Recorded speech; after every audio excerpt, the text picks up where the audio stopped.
Good day, everyone. How are you on this beautiful, beautiful spring day? I am so excited that you're here, whether you're watching this live or as a recording, that's perfectly fine. And at the same time, since it is a power hour of coaching, tips, advice, sometimes tough love about the questions or the challenges you might be dealing with at work or at home.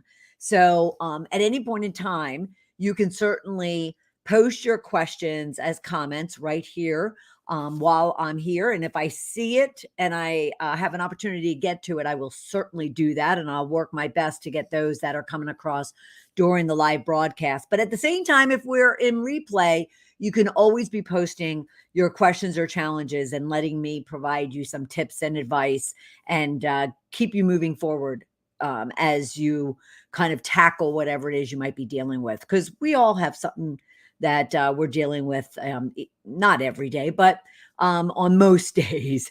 I'm Bernadette Boas. I am a coach, consultant, and the owner of Ball-A-Fire Coaching, which is part of Ball-A-Fire Inc., which is housing both Ball-A-Fire Coaching and Ball-A-Fire Media. And I basically work with corporate and entrepreneurial professionals to really help them create riches in their work and life, really work on their leadership, their growth planning and pursuit, and many other facets of what it is that they're having to kind of deliver each and every day at home or at work. So again, if you have any questions, if you're dealing with any type of challenges, I am here to help. And this hour is devoted to those questions and challenges that you have been bringing me, whether it's right here while we're live, before we actually go broadcast or afterwards. We do this each and every Thursday at 1 o'clock. So if you've missed the opportunity to really even join me live online, then feel free to wait until next Thursday or simply post your question or challenge at any point in time. I will get with you directly and provide you some tips and strategies and advice and guidance and coaching. At the same time, I might just bring them right here into our next episode in order to allow other people to learn regarding the question or challenge that you had that they might be dealing with. All right. So that's the last time I'm going to say question or challenge. I promise. But let me highlight what it is we're going to be talking about today. Okay. So we're going to be talking about Dorothy. Her situation is that she's been asked to lead a workshop and actually host it. And she really has no idea where to start, how to pull it all together. And she's scared to death of the idea that she would have to get up in front of a room full of people in order to, in order to deliver on and be very successful in delivering on this activity or a project that she was given. So she's looking for some guidance and some coaching and some tips for how to kind of pull it off so she's very successful at it. And then we had Beth, who brought up very simply that I can't seem to be able to say no.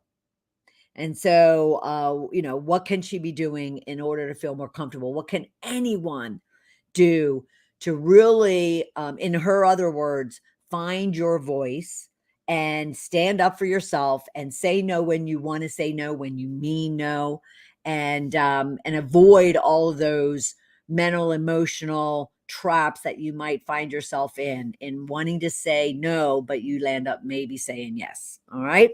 And then the next one we would have is from Kim. She wants to make a career change, and actually she wants to go to a whole other industry, but she's really being hard on herself, and she's, in her words, beating herself up that she's not experienced in that industry. And so what does she do? And how does she overcome her insecurity and doubt and fear about not having the experience she needs to move into that industry? So we'll talk about that. And I'll share with you the coaching tips I provided. And then lastly, right now, our last question is, but again, you can feel free to post yours. What are the top skills I need today to get ahead?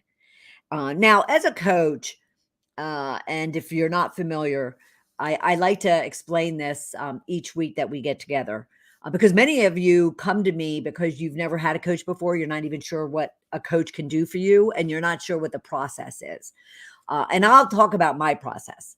So my process and what I feel is my obligation to you is to really understand your situation that you're dealing with, um, and to then kind of ask a lot of questions and probe really deep in such a way that you actually are coming up with the answers or the solutions or the decisions yourself. And unless someone asks me, well, can you kind of give me some guidance, like even Dorothy did with this workshop she needs to put together, then, I'll move into kind of more of a consulting advisory perspective or approach. But from a coaching perspective, I really feel it's important to really hear and understand what it is someone's dealing with, and then to ask as many questions as I can, digging into, every answer for more and more information, to then ask the appropriate questions that you lead yourself to your own decision, your own next steps, and your own satisfaction and actual pride that you were able to solve the problem yourself. All right. So as we go through these, and since Kim and Dorothy and Beth are not with us live, I will kind of walk through with you in hopes that it also helps and benefits you, the approach that I took with them from both a coaching perspective. And like I said, some of it was direct advisement or directions as to what they might want to do and consider as they move forward. All right. So this power hour of coaching is really meant to give you, an expert's tips and advice and guidance. At the same time, really get you comfortable with coaching, because whether you are at home or at work, whether you're running your own business or you're in, working for somebody else, whether you're a new professional, maybe right out of college, or you're a high potential, growing, advancing type of middle manager, executive, everyone can benefit from having a coach in some way, shape, or form. So whether it's me or anyone else out there, just learning about what coaching can bring to you in your work and life is, I find, to be very, very instrumental to your success at work and at home. So that's also a big goal of mine here, is to help you understand that. And of course, it is different if we are working one-on-one, whether it's, in a private session or even right here. Because again, keep in mind, you can post a comment and say, Bernadette, I want to join you live because I have a situation I need help with. And I'll send you the link to right here in our studio while we're here live, so you can join me. But if not, then, the second best thing would be to post your question or your situation that you're dealing with, and I will get with you directly. Plus, I will answer it right here as well. Now, I am broadcasting on multiple platforms: Facebook, Twitter, and they're both Bernadette Boas, on our YouTube Shift to Riches Today YouTube channel, as well as on LinkedIn. So there's multiple places that you could be going to. However, I'm doing all of that through StreamYard. So you might see a comment that says, StreamYard needs your permission for me to see your name attached to your comment. So there's a chance that if you were to comment and I don't see your name, I will kind of, call out to you, and you could share, you could use your name or not. I'm not, I don't require that. If you want to stay anonymous, that's perfectly fine. I just want you to get the help that you need and deserve. All right. Okay. So let's dive into these, shall we? First off is Dorothy. All right. So I'm going to read you exactly what I have from her. I've been asked to lead a workshop and plan it from start to finish. I have no idea where to start and am scared out of my mind. Okay. So now there's multiple things there. And again, kind of giving you some guidance around coaching and what you can expect from a coach. It is my job to, in this case, hear the words that someone uses, and or if it's written. And in this case, I wrote it down from what it is that we discussed. and if it's written, then my job is to extrapolate and really get under the words you're using to really understand where it's coming from. All right. So I've been asked to lead a workshop and plan it. Plan it is key here, from start to finish. I have no idea where to start. That's another key thing. And am scared out of my mind. That's a third key thing. You might even say that she's been asked to lead a workshop and actually host it. It could also be one, but I'm going to just throw that in with the planning. All right. So I'm going to strip apart the planning, where to start, and scared out of my mind. But I'm starting with scared out of my mind, because quite honestly, the majority of the reasons why any of us are not moving forward, we get stuck. We're confused as to what to do next. We are apprehensive in making a final decision or pulling the trigger on something. That's coming from fear, pure out fear, whether you want to identify it as fear or not. And if you would identify it and really understand where it's coming from, then you'd be very surprised, as Dorothy always is. I've been working with Dorothy actually since 2016. You'd be very surprised as when it comes to how quickly that fear kind of dissipates and goes away. All right. Because you're actually, with some woo-woo words here, you're actually putting power to eliminating that fear, because you're acknowledging it and you're recognizing where it's coming from, what's triggering it. And then the next step would be to say, okay, so why am I afraid of that? There's no reason for me to be afraid of that. So that's what our goal and objective is, because once you address the fear, the how-to, which is the planning and being asked to lead it, that's a how-to. That'll come easy. And keep that in mind when you're doing anything. The how you need to do something is far, far, far easier than really kind of owning and declaring, as I call it, the why and the what it is that you want. What it is you want and why it is you want it is, and even who you want it from or with, is far harder and more emotional for people to kind of grasp and to really define and articulate than how I get, how do I need to do something? So let me give you another example of this before we dive deeper into Dorothy's. Is majority of the people that come to me will, especially if they're entrepreneurs, their number one goal and objective is, I want to make money. How do I make money?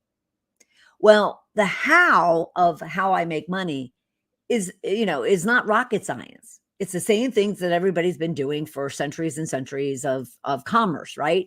So it's not the how that's getting people stuck. Even, for instance, the number one biggest issue for entrepreneurs that I work with is selling. Well, you have to sell. Okay, but I don't want to sell. Well, you have to sell if you want your business.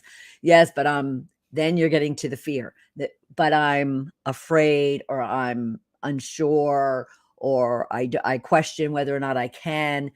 That's all fear.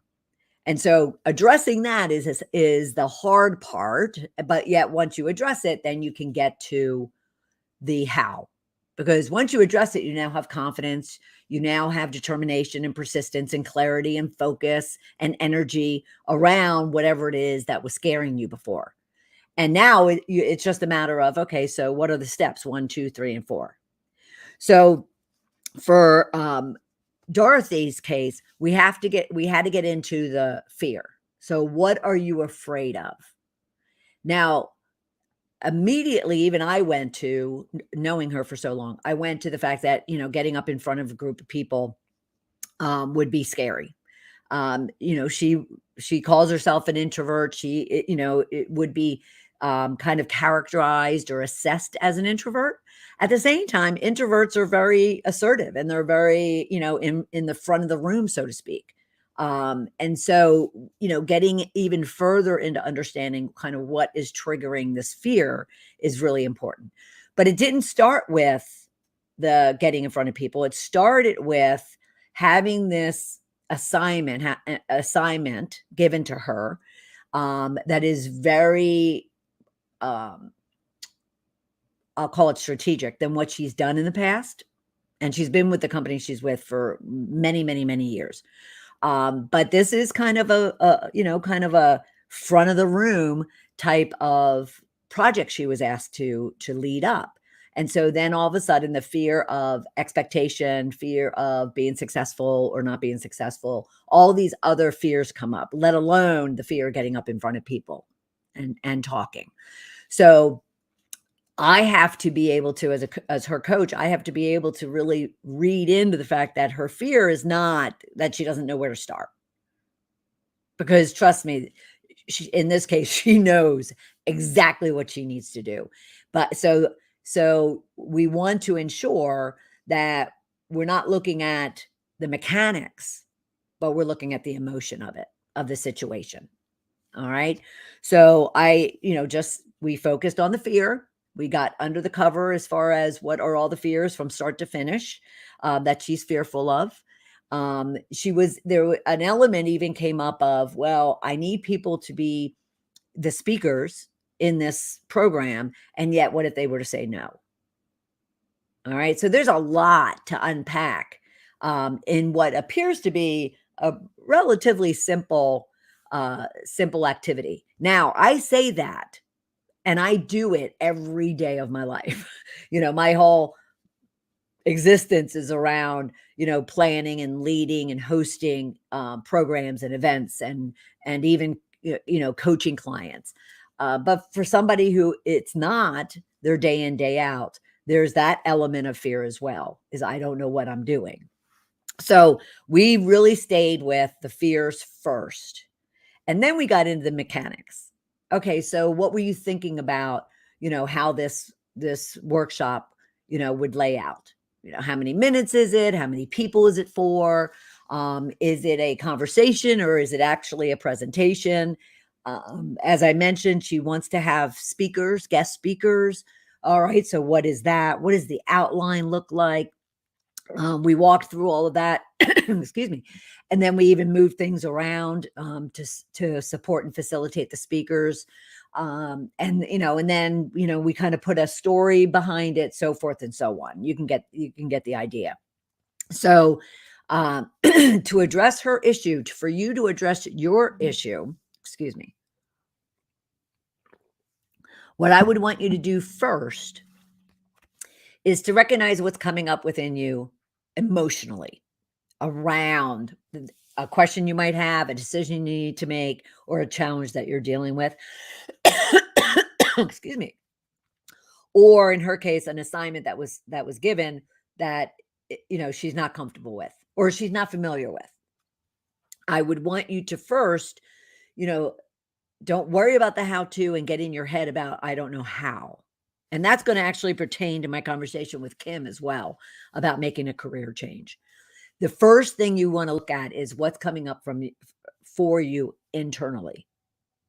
And if once you address that, identify that, find solutions to that, even find evidence to the contrary of your fear, then you'll recognize that the fear goes away. And now it's a matter of, okay, I just have to figure out how.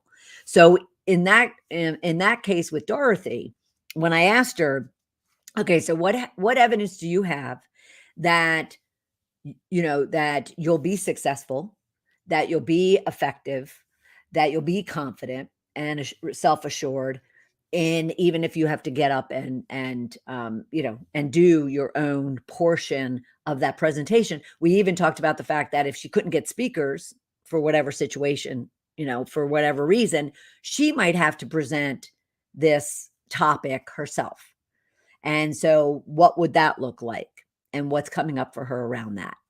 So keep in mind, your fears and apprehensions and insecurities are the main reason if you're stuck, if you're unsure, if you can't make a decision, if you're just kind of immobile about doing something or moving forward or making a decision or taking an action.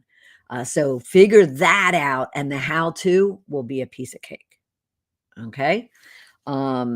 and it was for her. Now, I'll follow along as she, prepares this and she actually acts on it. So if she comes up with and allows me to discuss any, other portions of this, I'd be more than happy to share it with everybody. All right. Okay, so that's Dorothy. Now I want to remind you, you can continue to post, on any one of those platforms. Shift to Riches Today Facebook page, Powerhouse Mavericks Facebook page, on my LinkedIn profile, on YouTube, our Shift to Riches Today YouTube, and Bernadette Boas Twitter. You can post a comment, give StreamYard permission for me to see your name, and let me know what question or challenge you might be dealing with that I can help you out with. Okay, I'm just going to glance over here in case there's anything coming up on my stream. All right. So the second question, we're going to move on to the second question. And this is from Beth. And I had mentioned that she was short and sweet. I can't even seem to be able to say no when I really want to. This situation, how many of you have challenges with saying no? Raise your hand. I'm happy and very proud and very liberating to say that I do not have have an issue anymore with saying no. And again, this comes down to your beliefs and your emotions and your thoughts, and therefore the words that you use in regards to saying yes or saying no. And so I kind of started probing around her situation in regards to wanting to say no when she lands up saying yes. She had mentioned, which is very relevant. She had mentioned, historically, women are kind of trained and raised and expected to always say yes. And I can't deny that. But as her or anyone else's coach, I would have to challenge it and push back on it. Because yes, we are imprinted. We are imprinted as beings from, even while we're in the, womb of our mom, we're imprinted with a lot of different messages, a lot of different beliefs, a lot of different emotions that are going on around us in our immediate environment, in our expanded environment, and then in the world environment. And the fact that women are expected to kind of be in the kitchen, to be quiet, to say yes, to be a nurturer. All of that has definitely been imprinted on many, if not all, minds of women and hearts of women. And being that we are genetically kind of, made up to be nurturers, that also kind of, provides a lot of foundation for then us feeling as if we're always needing to take care of everybody else. We're always needing to people please, and we're always needing to show up and be there and say yes. And it's not until someone really recognizes within themselves that they are going against their own values, morals, desires, wants, needs, in that they're always saying yes when they really do want to say no. And, in this case with Beth, she does want to say no, until someone really recognizes that that is having a negative impact on their own spirit, on their own confidence, on their own joy.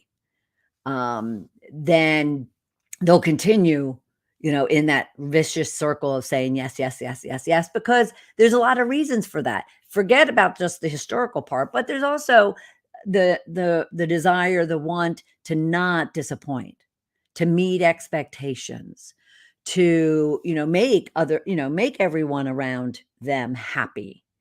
And yet at the same time, again, until someone recognizes that, what? We as individuals are not responsible for someone else's happiness. we're not responsible for someone else's actions, someone else's behavior, someone else's decisions. We are only responsible and we can only control our own. And so that, lends itself to deciding that it's also important that we also regard and hold in high esteem what it is we want or don't want, and therefore what we say yes to and what we say no to. So, like many things that we talk about here and what I talk about with my clients, it all comes down to not what's going on in the external world. And in the case of Dorothy with the last question, not the how to. Majority of it does come to really each and every one of us spending time learning about who we are as individuals, let alone as, in this case, for all of my listeners or viewers, or those that submitted questions, women. It's really important for us to really hold ourselves in high esteem as individuals, as women, as friends, mother, sister, aunt, lover, employer, employee, in all facets of our life. But that doesn't mean that we always say yes to everything. Another element that I talk a lot about is people will respect us, will respect you even more when you set your boundaries, because that's what it's all about, is setting boundaries and making your boundaries clear to others. But again, that takes you really recognizing and identifying and owning what are those beliefs, what are those thoughts, what are those morals and values and traits and qualities that you want to, not only embed, but you want to project. And what are those boundaries that you're willing or not willing to do or say or be, and having a really clear idea of that. Now, some of these yes and no's comes to very simple things. Will you take care of the kids for the weekend? Yes, a yes or no. Will you, will you, come to this event on Saturday night?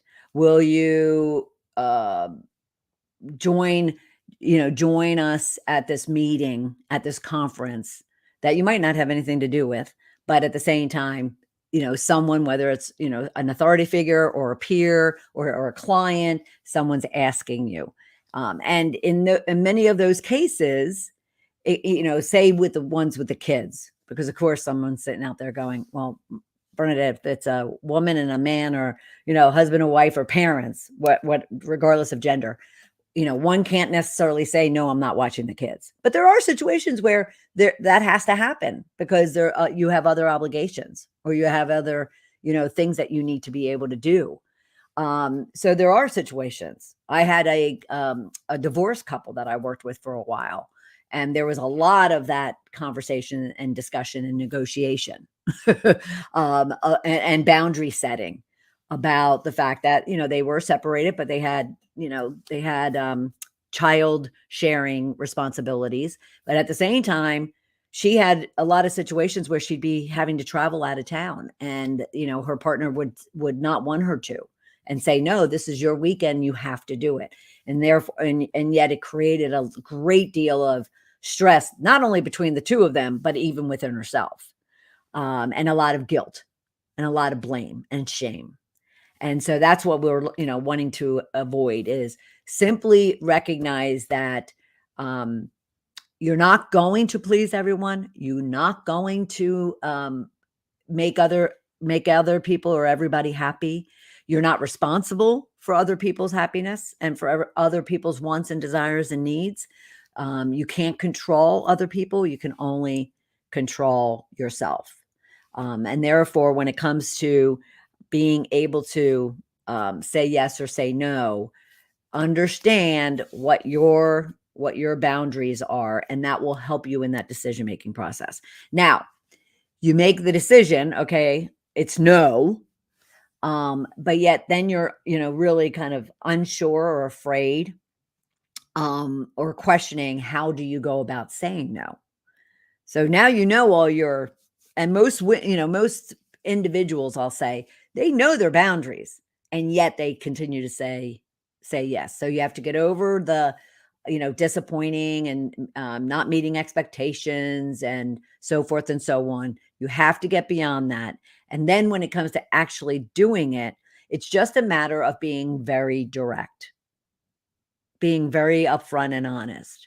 And I would say also that you say no, and you don't need to be explaining. You don't need to explain yourself.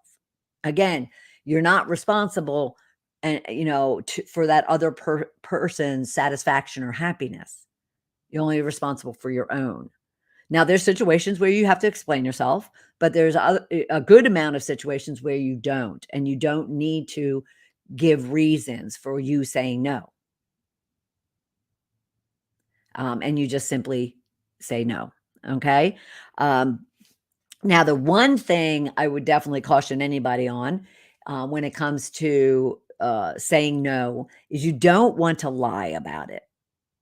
You don't want to make up reasons and excuses, and you flat out, you don't want to lie about it. One, that just creates more of an issue that, you can land up getting caught in just a lot of drama that's just absolutely not necessary. There's no reason for you to have to lie if you're owning your boundaries.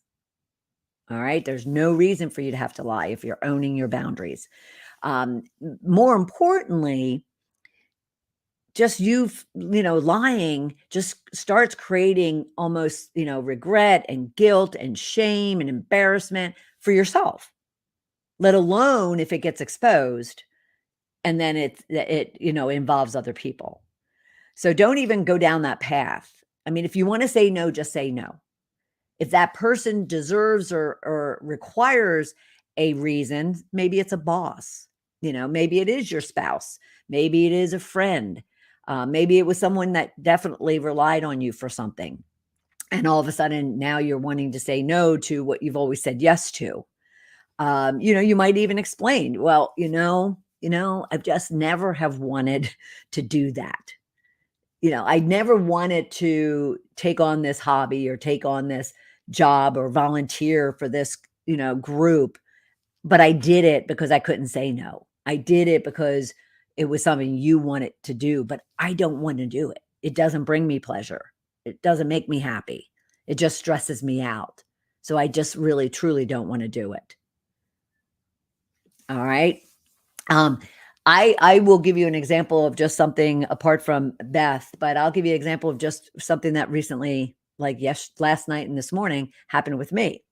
So I take a yearly beach trip with my sisters in May, and one of my sisters and I are planning, to go even a day earlier. She's like, "Hey, why don't we hit up Atlantic City?" And we actually go to Ocean City, New Jersey for our vacation, but why don't we hit up Atlantic City instead? And I immediately said, "Oh, okay. Oh, okay." Right?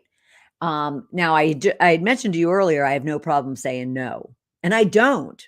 And yet at the same time, the words will come out of my mouth faster than my head processes the fact that, you know what? I don't like Atlantic City. And it's not Atlantic City, honestly. It's any kind of casino type of town. I'm just not a fan. I spend a lot of time in Vegas. If I never have to go back to Vegas, I'd be a happy woman. Now, if I did, I would deal with it. But if I didn't, I'd be a very happy woman. So it's not somewhere, and it's been proposed as like, a bridal shower weekend, in Vegas. And I'm like, yes, you can count me out. But here I automatically said, yeah, that's fine. But yet this morning I made sure that I kind of stood my ground and set my boundary and stated, Atlantic City would not be my number one pick. And yet at the same time, where we compromise is the fact that it's, we're not there about the casino. We're not there about all the, all of that noise. It's just noise for me. And gambling is just not something that I take pleasure in. But a pool and a nightclub and a boardwalk and the beach, those are things that I all of a sudden said, yeah, for one night, yeah, I could do that. But I made that based on first kind of ensuring that my boundary was being respected. And it was, and then I just made compromises. So you just want to get clear on kind of what you mean when you want to say no, and then just voice that directly. Don't make any, excuses or give reasons. Certainly don't lie, and feel comfortable that when you say no, that other person may be disappointed, but you're also not stressed or disappointed in the fact that you might have sacrificed your own wants and needs and boundaries. And so you're not holding yourself resentful. You're not beating yourself up, and you're not stressed out about it. Okay. All right.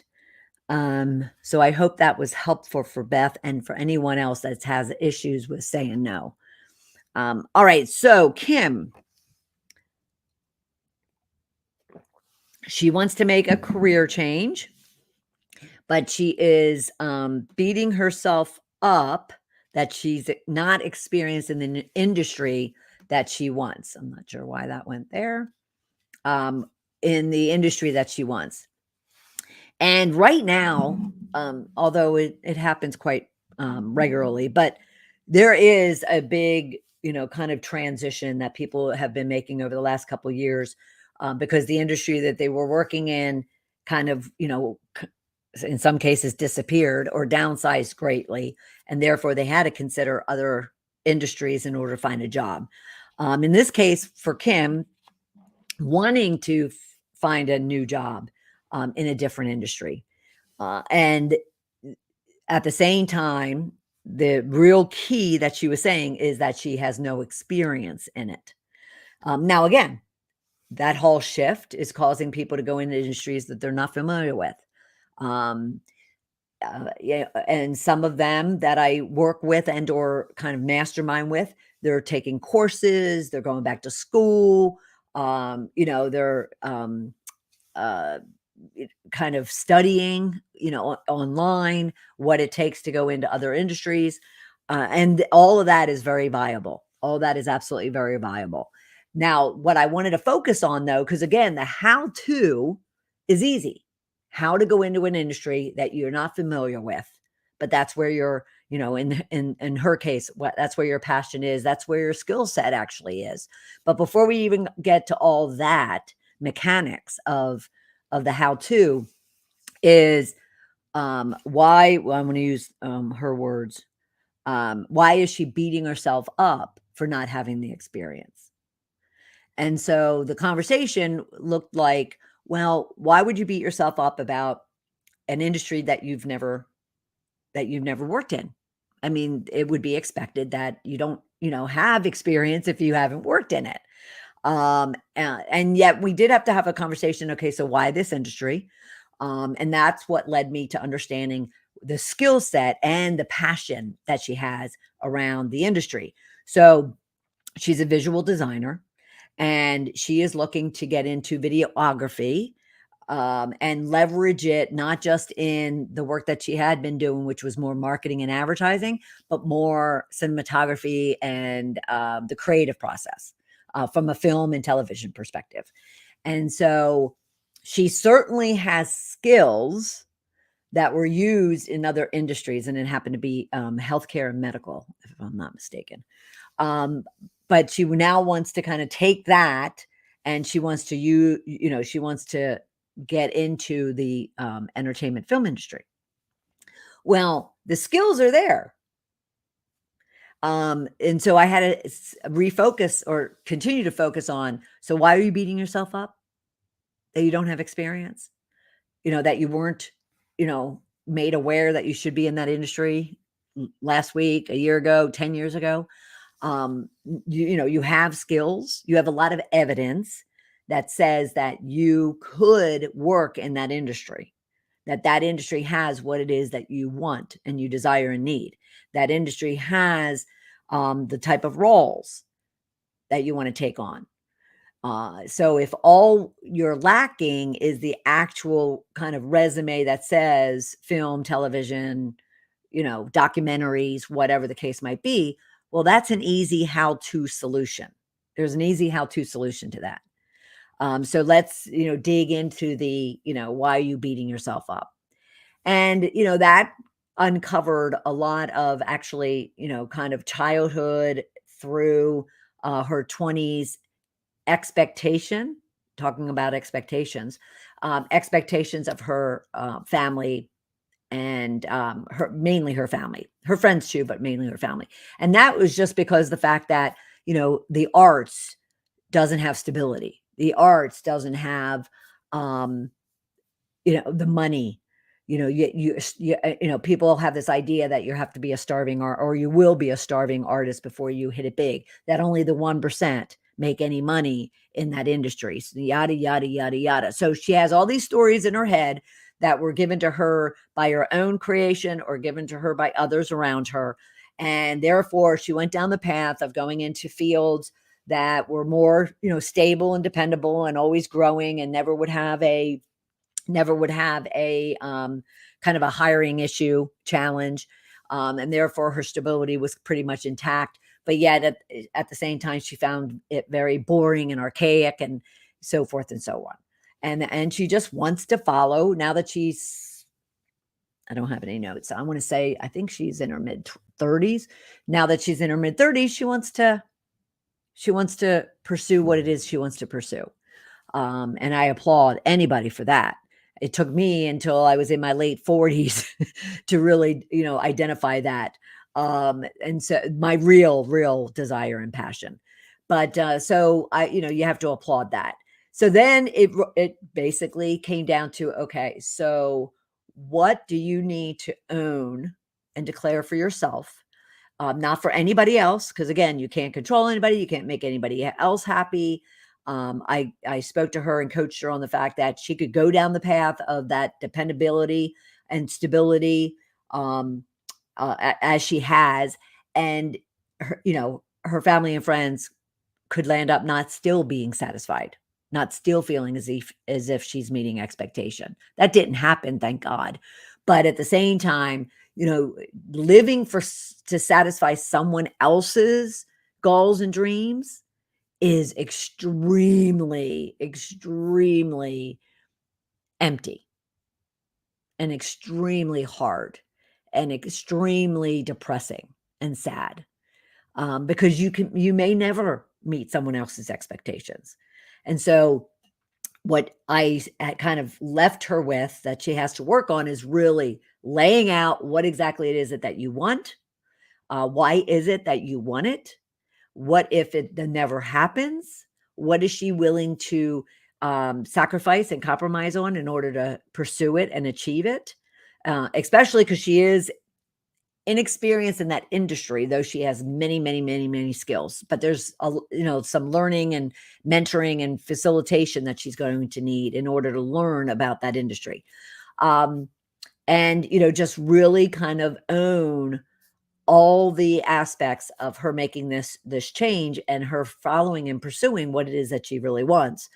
And if she's really good with that, then the how-to is going to come pretty simply. It just is. How do you move from one industry to another industry? It doesn't matter, what it is. How do you do that? Well, you go and find a mentor. You go and find internships. You go and talk to people that are in the industry. You find the recruiters to talk about the type of jobs and the requirements, whether it be skill or technology, whatever it is, in order to have that type of job. You find sponsors and advocates. You get yourself a coach to guide you along the way. You seek out a support system, maybe a mastermind. The how-to becomes really, really, really, really easy. Now, I'm not all of a sudden saying that, well, it's easy to all of a sudden open a door into an industry that you're not familiar with and you have no connections to. I'm not saying it. I don't want it to come off as if, oh yeah, then tomorrow you're just going to open every door and you're going to be in. I'm not saying that, but so many of us get stuck and get in our head around the how-to, let alone, okay, now that I understand the how-to, I have to take that action and I have to overcome all those challenges in order for me to eventually achieve what it is I want. They don't even get to the pursuit, let alone the achievement, because they're so stuck on thinking, I don't know how. Don't worry about it, but understand that what it is that you want, what you don't want, and why you want it. And trust me, ground yourself in that, because that's going to give you the confidence and the clarity and the focus and the energy and the determination. And then the how-to will take care of itself. And that's what she's going off to, not work on the how-to. I suggested she come back and we can kind of walk through and put together a list or an action plan toward that. But more so, what does she need to kind of stop beating herself up? What does she need to overcome the fear of not meeting expectations or disappointing someone, or, not fulfilling what her, what others have laid out for her? Because that would be pretty sad if she went and pursued that. And trust me, a good many of you probably are in that same situation. You followed a career, you followed a relationship, you followed a status because it was expected of you. And yet there's this burning nudge within yourself that's always gnawing at you. And that's your true purpose that you have in life. And yet it's scary for many people to, acknowledge it, let alone own it and declare it, and then eventually pursue and achieve it. But, we only have this one life to live, and it goes really, really fast.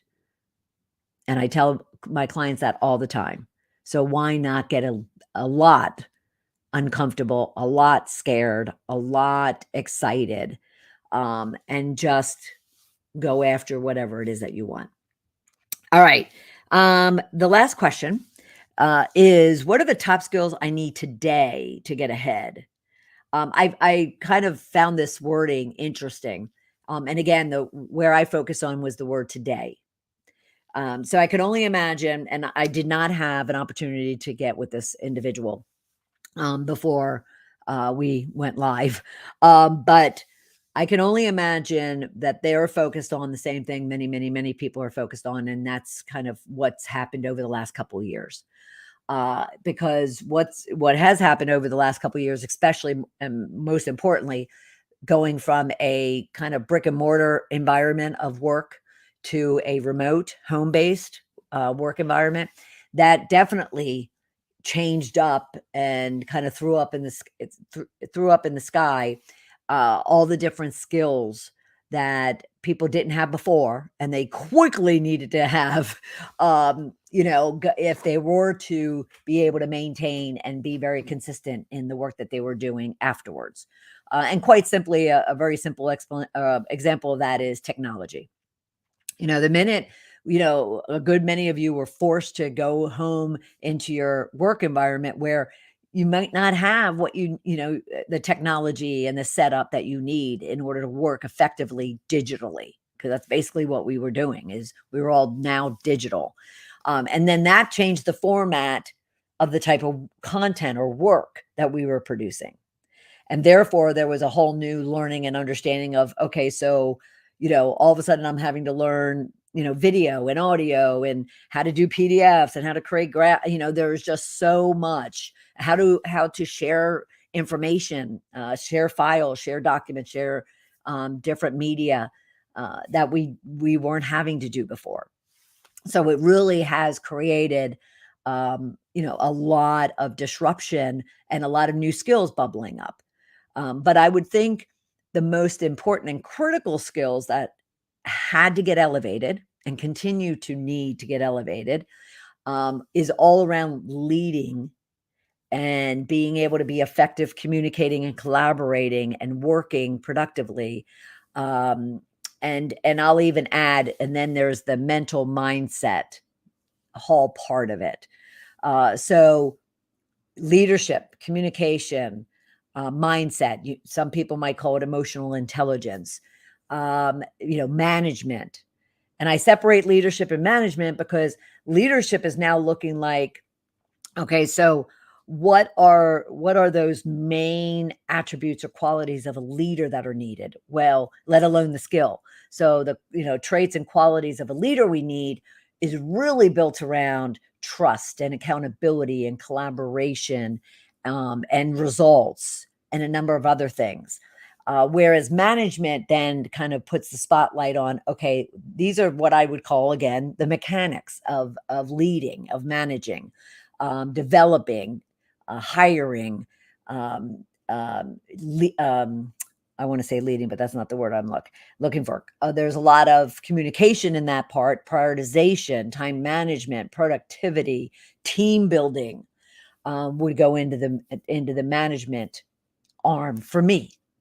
Might be different for you, the way you look at these things, but for me.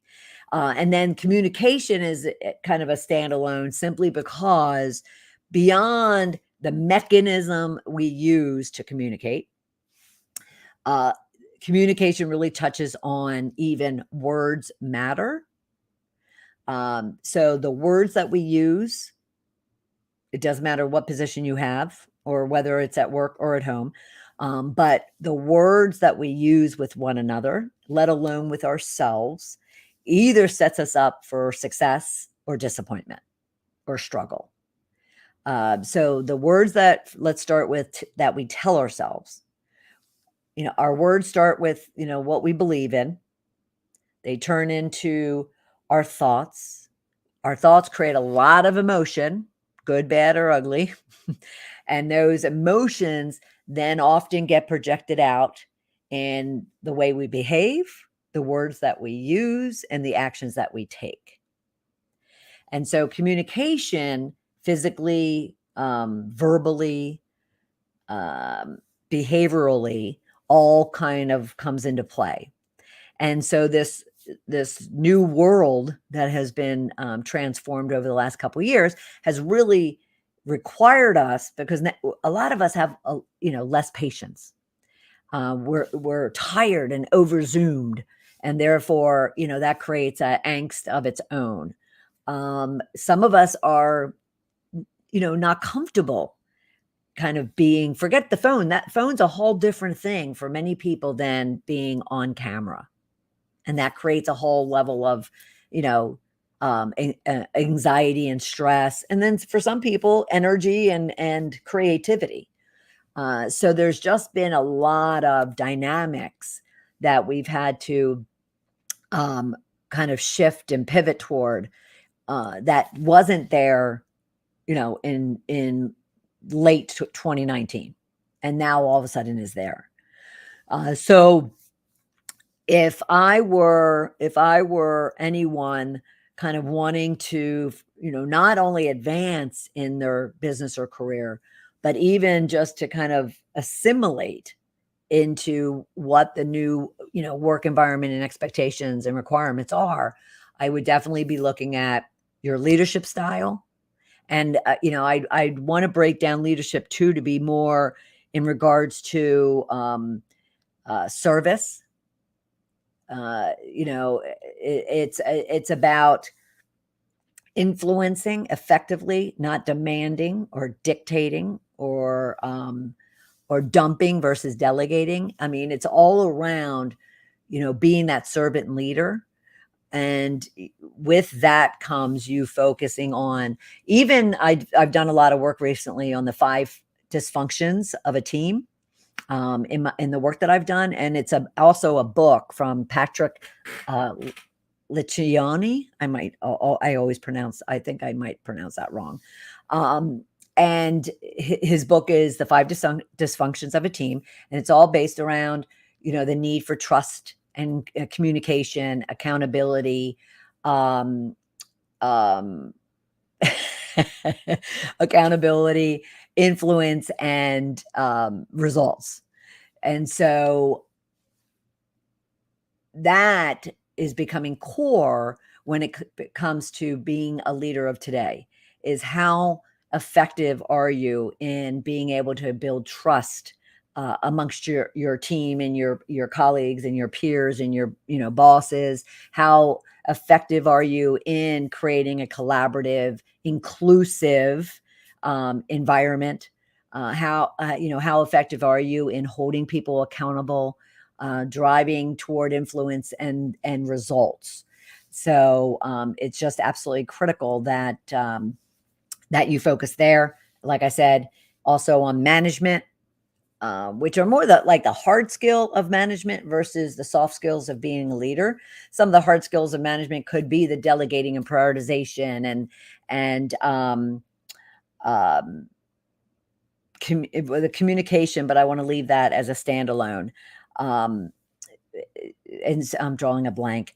I apologize. So, I would want problem solving. That's what I was looking for. Problem solving, decision making, all of those more mechanical skills would fall under management. And then you have communication and then mindset. And mindset being, again, emotional intelligence, but mindset being awareness, mindfulness, just truly knowing who you are and then who you are when you show up.